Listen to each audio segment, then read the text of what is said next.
So,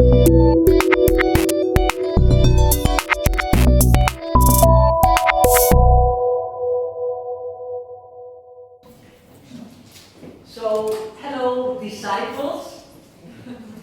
Come, say something. So, I used to be a Wall Street disciple. That's how I started my professional life. And then I became a hedge fund disciple when it was innovative and disruptive. So from that, not from the skin, you can tell the age. And now I'm a Fintech disciple. So I hope that this is not boring for you, because finance to a lot of people might be boring, but it's in our life.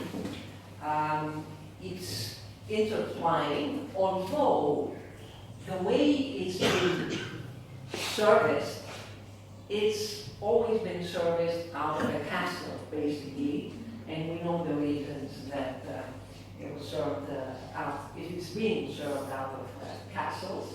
I used to work in a castle like that on the 37th floor of the World Trade Center.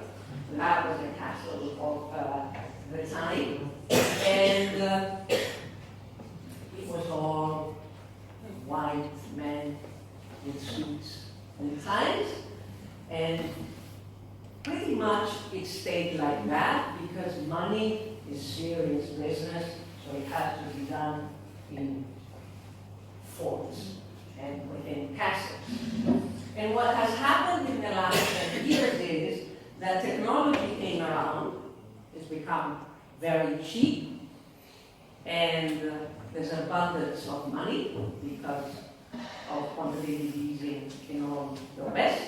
So what happened is we have all these fintech innovative startups that came around to steal business from the people in the castle. And these are the fintechs that you've probably heard of, even if you have nothing to do with finance. You probably use here Twint and message, text money to your friends, or you use something like Revolut or TransferWise to exchange currencies when you go to the euro or to the UK with the British pound. So there's tons of them around. So this castle, why? Well, one of the reasons is that financial services have about 5 times more regulation than tech services. So if you look at the GAFA, Google, Amazon, Apple, and Facebook, where we all, spend all our day, like it or not, and all our attention is given to them, those companies have 1/5 the regulation than financial services. And you don't need me to tell you that money is not like clothes. We can't, manufacture it in a low-cost country and then import it and sell it, be it an investment product, be it insurance or whatever. It can't be sold easily on Amazon. It's not like books.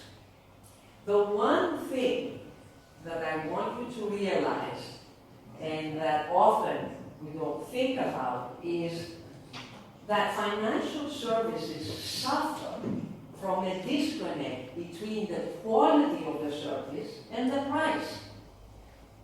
Think of it.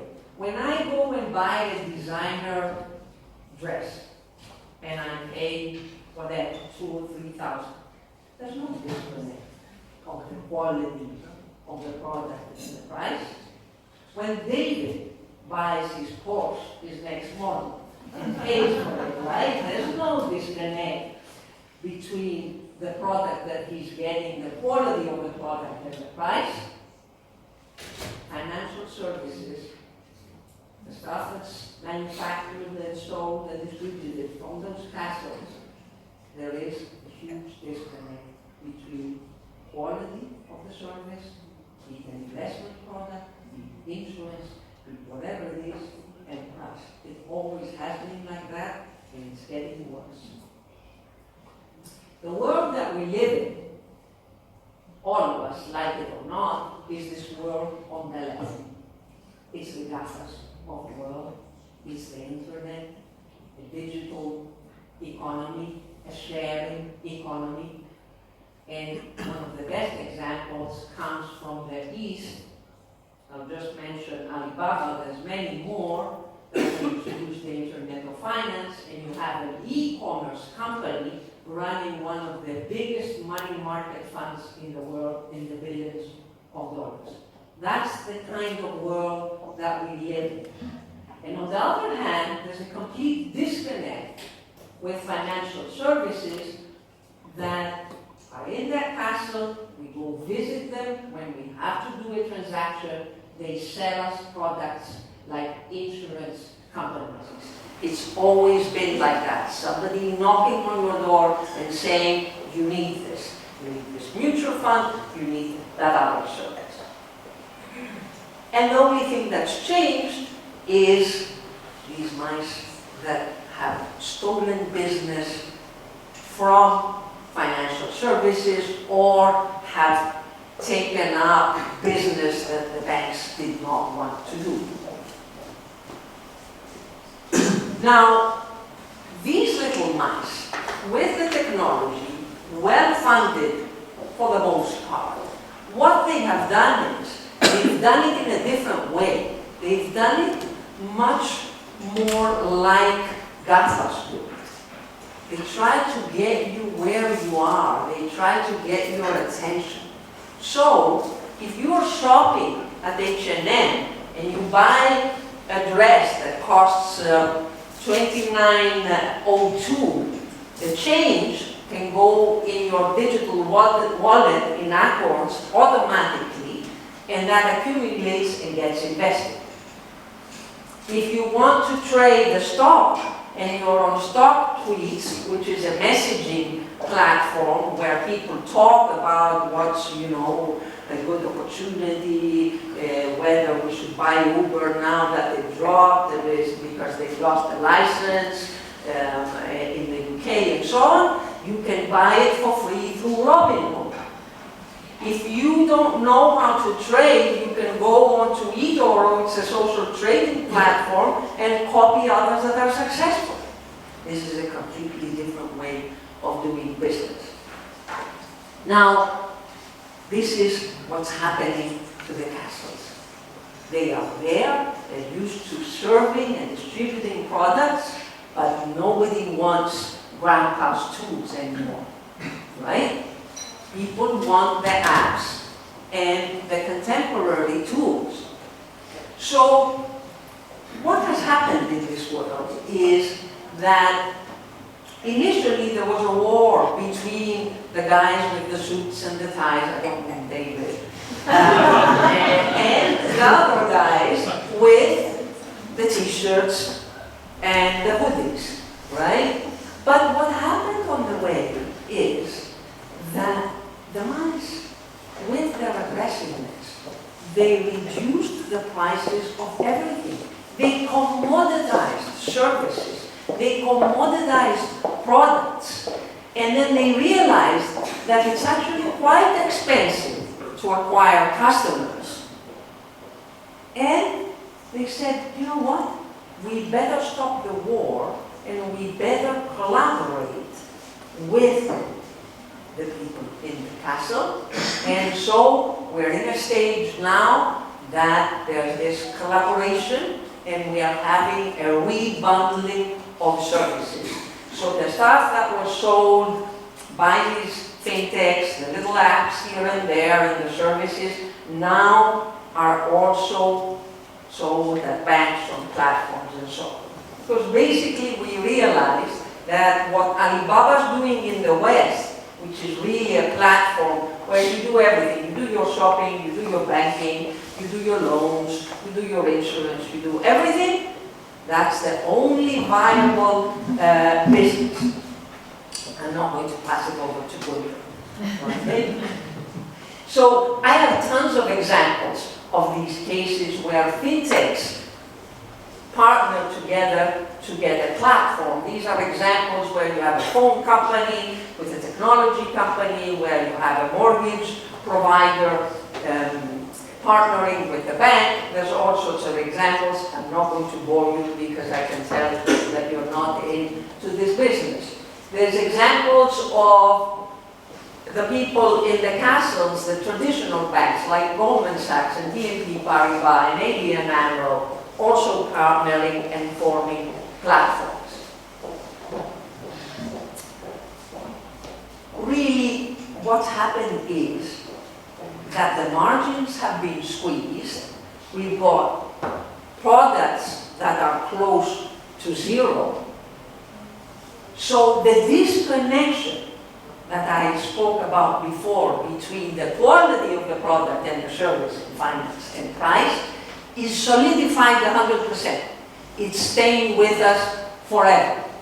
This is actually a side effect that these fintech startups didn't think of, but it's actually happened. And at the same time, what's happened is that customers, the end customers, me and you, our expectations have been rising. This is the attention economy. Like Google and Facebook and Apple and Amazon have spoiled us, and we expect better and better service every day without increasing the price. The same thing has happened here. So customers don't want grandpa's tools, that's for sure. Okay? So fintechs have really pushed the finance sector towards a model that looks like the model of the attention economy. It is a model that operates as a platform and as a pull model rather than a push model.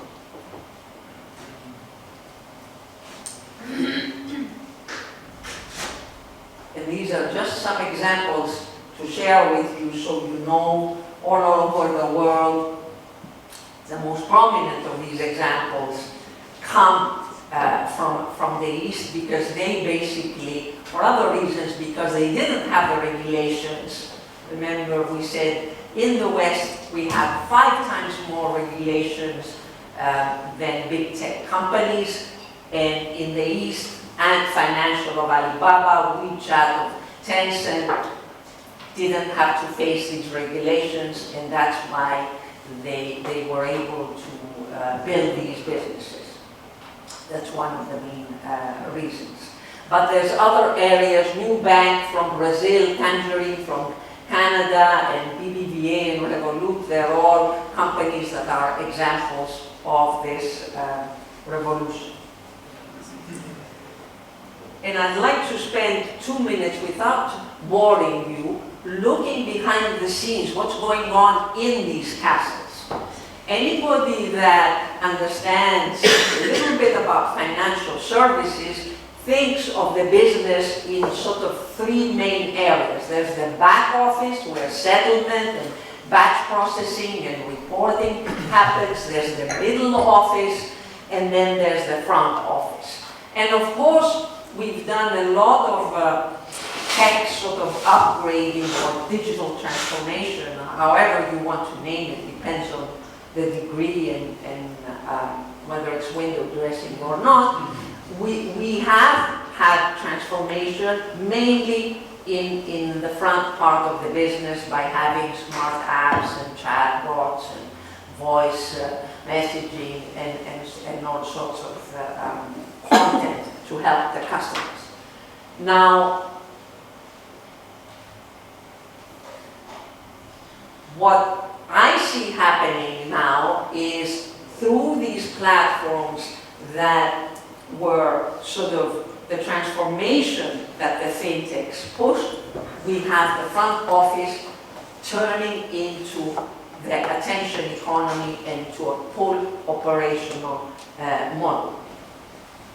We also have the middle office growing by trying to integrate silos of big data within organizations, because a lot of these big companies like a UBS or a Santander, they have so many data in different departments in silos that they can't really extract value from them. So they've tried to construct data lakes, they've tried to use APIs and artificial intelligence to grow that.